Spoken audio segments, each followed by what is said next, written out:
Assalamualaikum warahmatullahi wabarakatuh. Saudara-saudara sekalian, baru saja kita mendengarkan putusan Mahkamah Konstitusi terkait hasil akhir Pilpres tahun 2024. Putusan ini sebetulnya tidak mengejutkan.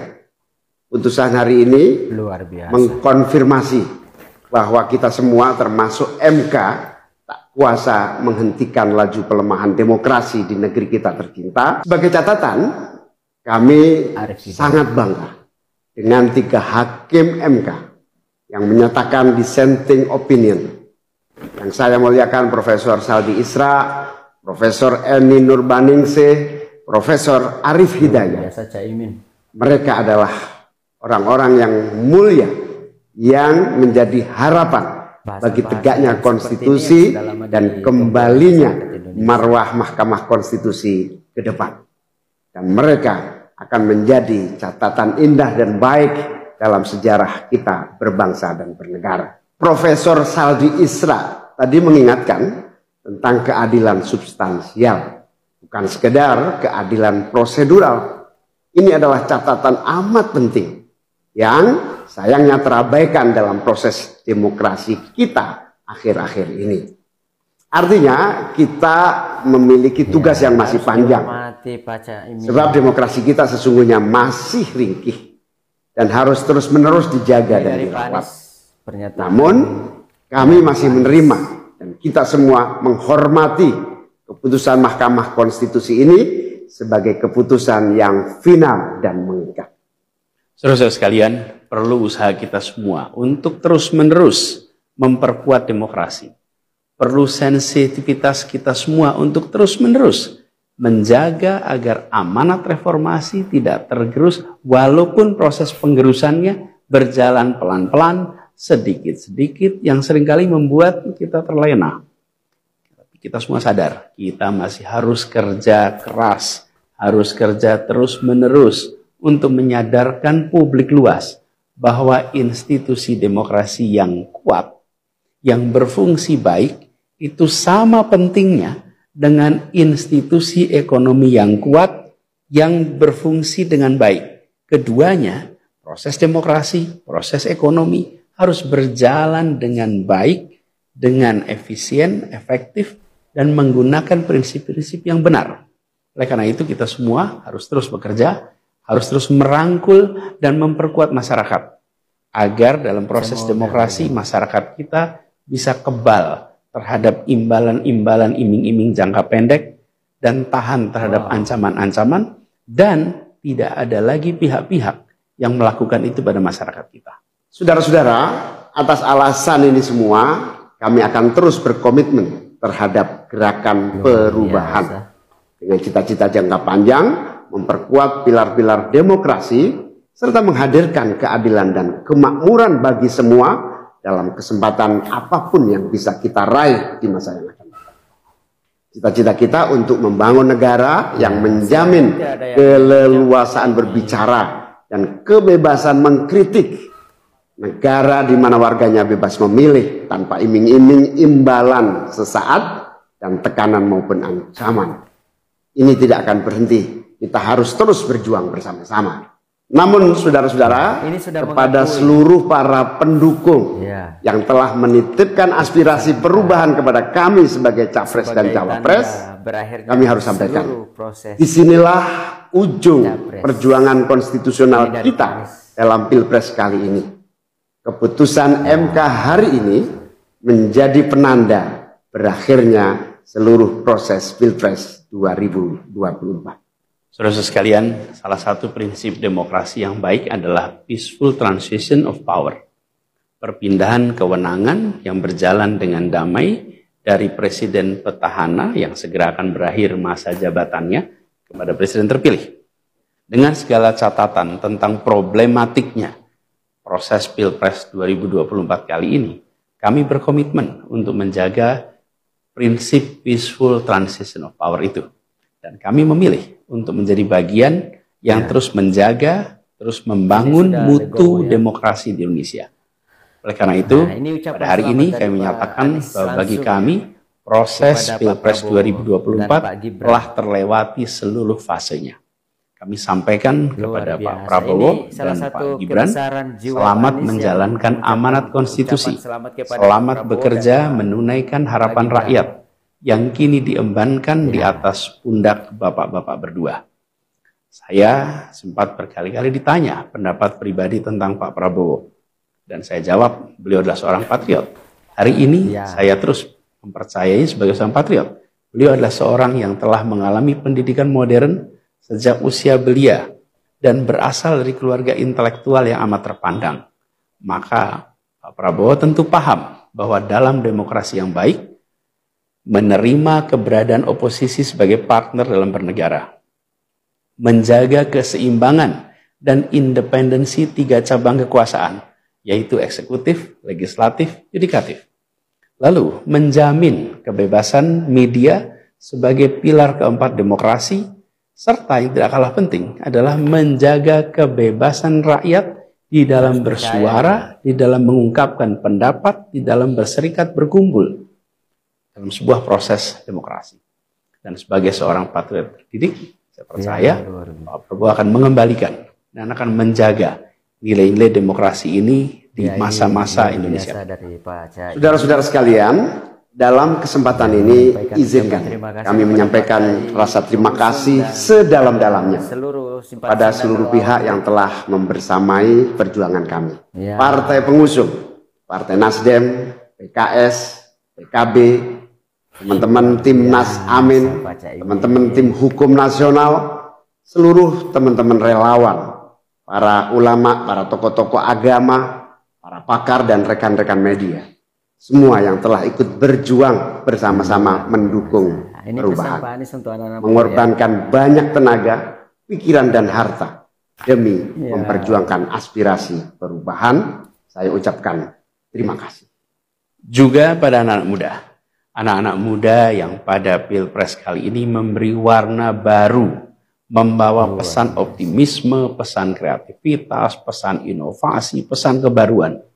Terima kasih telah menjadikan Pilpres kali ini Pilpres yang menyenangkan, mencerahkan. Yang tidak kalah penting adalah mencerdaskan. Kampanye yang membuat kita mendapatkan perspektif baru tentang apa arah Indonesia ke depan.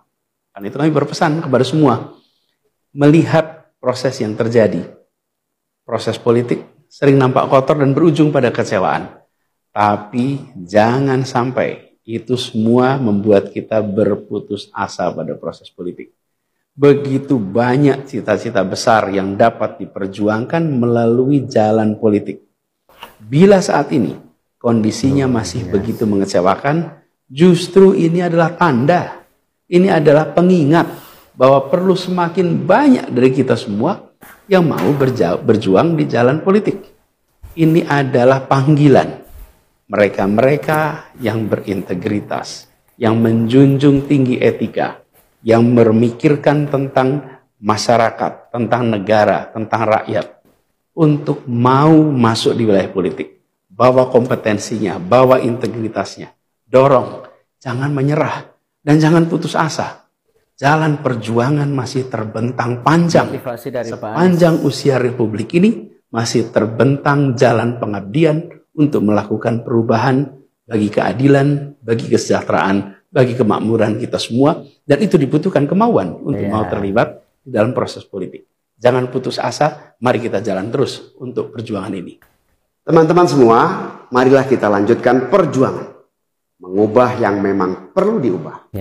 Melanjutkan perjuangan untuk memperbaiki apa yang memang perlu diperbaiki. Yang ditunjukkan dalam berbagai kesempatan dan ruang yang tersedia di masa yang untuk pasangan insya Allah saya dan Mas Anies akan terus membersamai teman-teman semua di dalam memperjuangkan kebaikan dan perbaikan menuju Indonesia yang adil dan makmur untuk semua.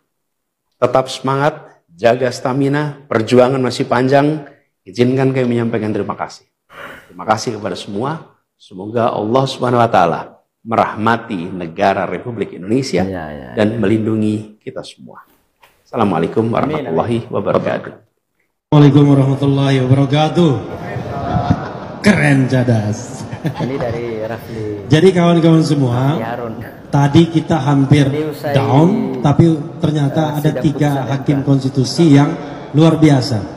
Jadi walaupun secara formal permohonan kami belum dikabulkan, belum kan? Tetapi ada 3 hakim konstitusi yang luar biasa. Dan 3 hakim konstitusi ini 3 profesor. Profesor Saldi Isra, Profesor Eni Nurbaningsi. Saldi Isra dari Universitas Andalas Padang, Eni Nurbaningsi dari UGM, dan Profesor Arif Hidayat dari Undip. Itu menunjuk, dan mereka adalah hakim-hakim senior dibandingkan hakim-hakim yang baru. Bahkan ada yang baru sama sekali kan, 2 hakim. Jadi kalau kita ingin melihat putusan yang mencerdaskan adalah apa yang disampaikan 3 dissenter ini, itu satu. Yang kedua, yang menarik adalah kalau cara pendekatan sengketa pilpres seperti 5 hakim konstitusi, maka tidak akan pernah permohonan pilpres itu dikabulkan dalam speedy trial seperti ini. Tadi kan dikatakan tidak cukup bukti, kemudian tidak menyertakan saksi dan ahli dan lain sebagainya.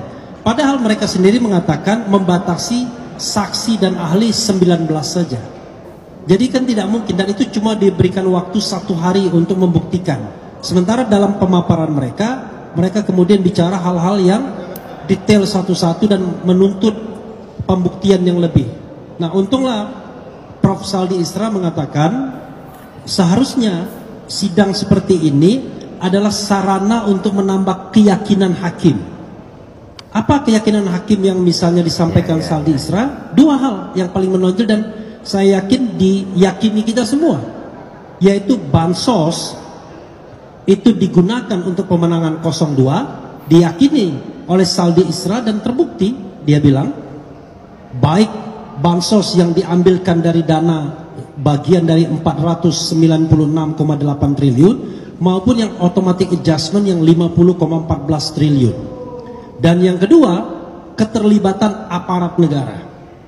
Itu jelas juga disampaikan Saldi Isra. Nah, kalau kita lihat komplain masyarakat, civil society termasuk yang amicus curiae, itu rata-rata bicara soal kecurangan pemilu yang bermuara pada penggunaan dana negara dan penggunaan aparat negara. Dan itu adalah bahaya laten pemilu yang tidak jujur dan tidak adil serta tidak demokratis dimanapun.